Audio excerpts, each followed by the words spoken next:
সুপ্রিয় শিক্ষার্থী, আসসালামু আলাইকুম। নবম শ্রেণীর ইতিহাস ও সামাজিক বিজ্ঞান প্রথম অধ্যায় প্রকৃতি ও সমাজ অনুসন্ধানের আজকে আমরা 6 থেকে 10 পেজ পর্যন্ত পড়ব। এর ভিতরে যত দলীয় কাজ, একক কাজ এবং যত ছক আছে সবগুলো কমপ্লিট করব। বৈজ্ঞানিক অনুসন্ধান পদ্ধতির ধাপ ধাপ বৈজ্ঞানিক পদ্ধতিতে অনুসন্ধানের জন্য বিষয়বস্তু নির্ধারণ করা।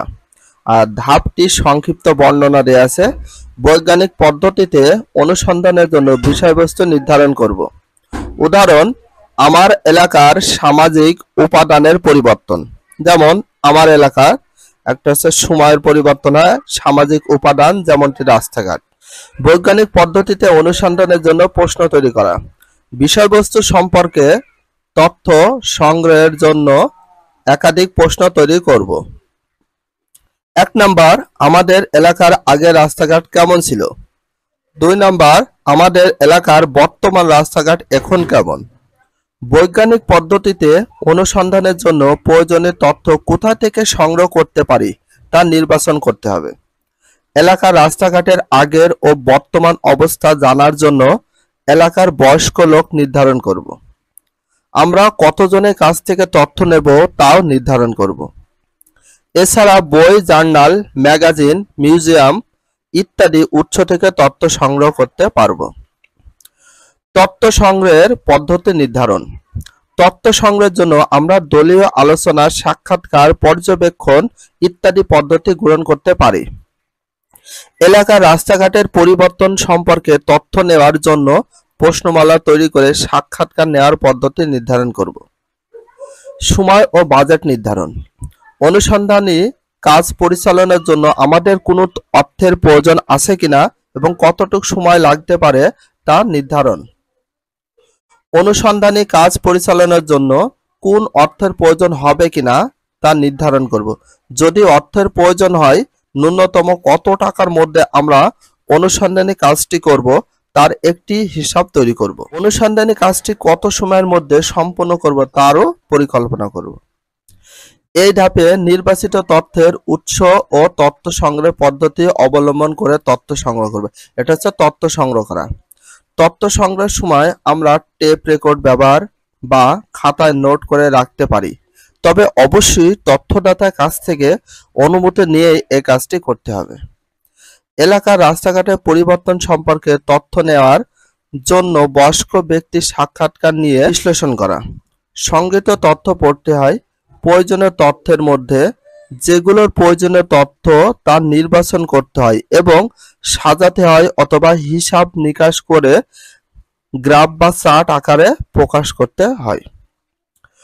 তথ্যদাতার প্রশ্নের উত্তরের মাধ্যমে তথ্য প্রদান করেন। তিনি অপ্রাসঙ্গিক অনেক তথ্য দিতে পারেন, তাই আমরা অনুসন্ধানের বিষয়বস্তুর সঙ্গে প্রাসঙ্গিক তথ্য খুঁজে বের করে সাজাবো। তথ্য বিশ্লেষণ করে যে উত্তর খুঁজে পাওয়া যায় সেটা অনুসন্ধান পদ্ধতির ফলাফল।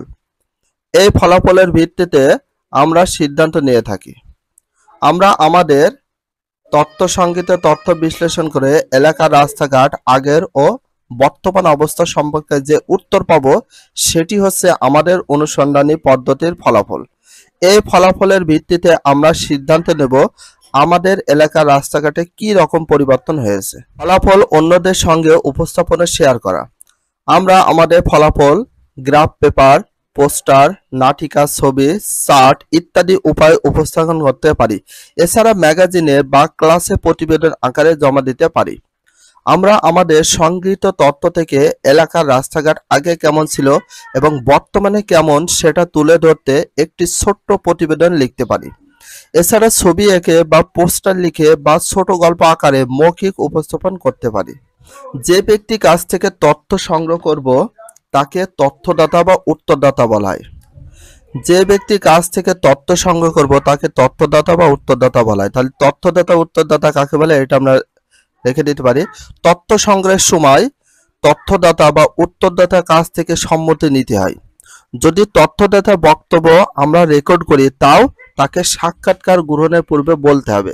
তাহলে চলো আমরা তথ্য গ্রহণের সময় করণীয় কয়েকটি নিয়ম সম্পর্কে জেনে নিই। তথ্য গ্রহণের সময় করণীয়। অবশ্যই ১ নাম্বার, অবশ্যই উত্তরদাতার কাছ থেকে সম্মতি নিতে হবে। যদি তথ্যদাতা কথা রেকর্ড করতে হয় সেটির জন্য অনুমতি নিতে হবে। ৩ নাম্বার, তথ্যদাতা পরিচয় গোপন রাখতে হবে কিনা তা জেনে নিতে হবে। ৪ নাম্বার, তথ্যদাতাকে জানিয়ে রাখতে হবে সংগৃহীত উত্তর শুধু তাদের এই বৈজ্ঞানিক অনুসন্ধান পদ্ধতিতে ব্যবহার করবে, অন্য কোনো উদ্দেশ্য নয়। ৫ নাম্বার, কতটুকু সময় লাগতে পারে তা উত্তরদাতাকে জানাতে হবে, তিনি সেই সময় দিতে পারবে কিনা তাও জেনে নিতে হবে। ৬ নাম্বার, তথ্যদাতা যদি উত্তর দেওয়ার কোনো এক সময় উত্তর প্রদান করতে অনিশ্চিত প্রদর্শন করেন সেই মুহূর্ত প্রশ্ন করা বন্ধ করে দিতে হবে। ৭ নাম্বার, উত্তরদাতার উত্তর ঠিক না ভুল হয়েছে এ ধরনের কোনো কথা না বলা, যেন উত্তরদাতা সম্পূর্ণ নিজের মতামত ব্যক্ত করতে পারেন।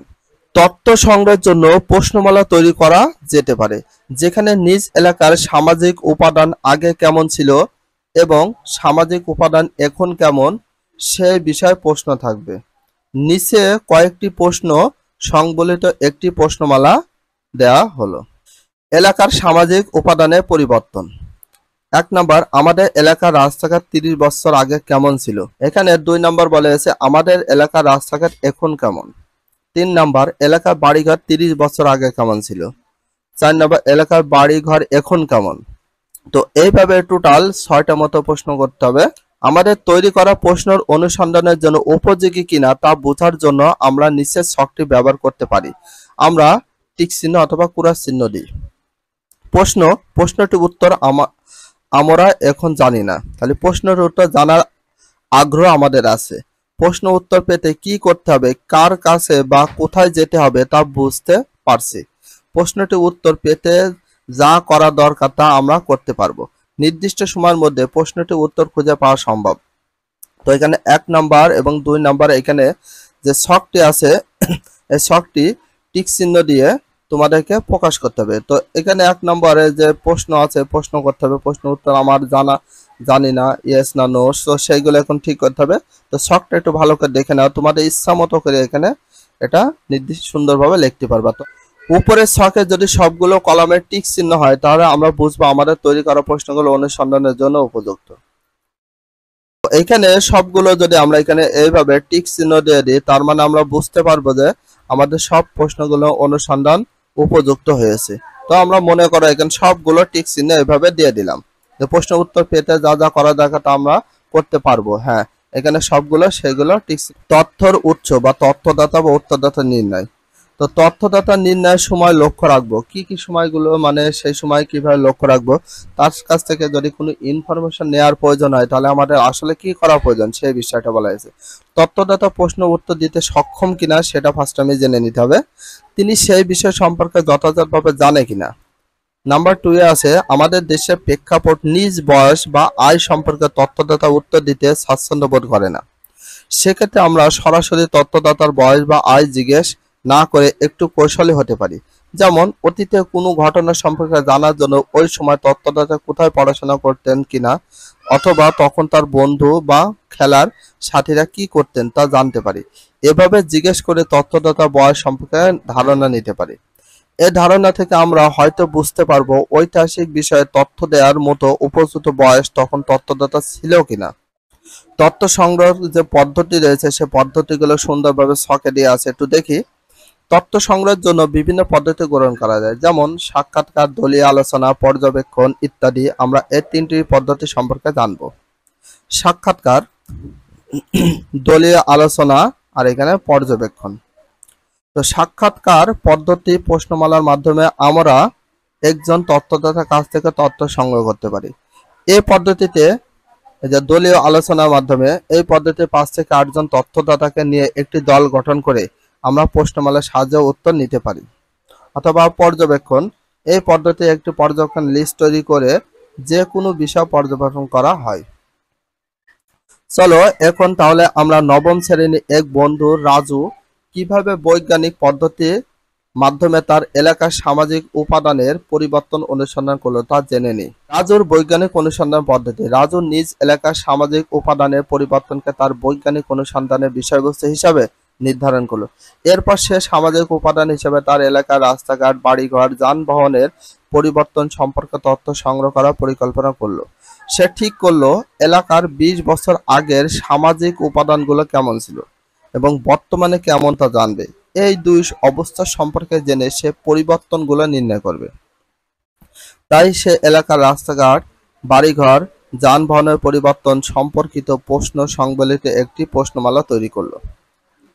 সে এলাকার 4 জন বয়স্ক ব্যক্তির কাছে গিয়ে তথ্য সংগ্রহ করলো। তথ্য সংগ্রহের সময় করণীয় সব নীতিমালা সে অনুসরণ করলো।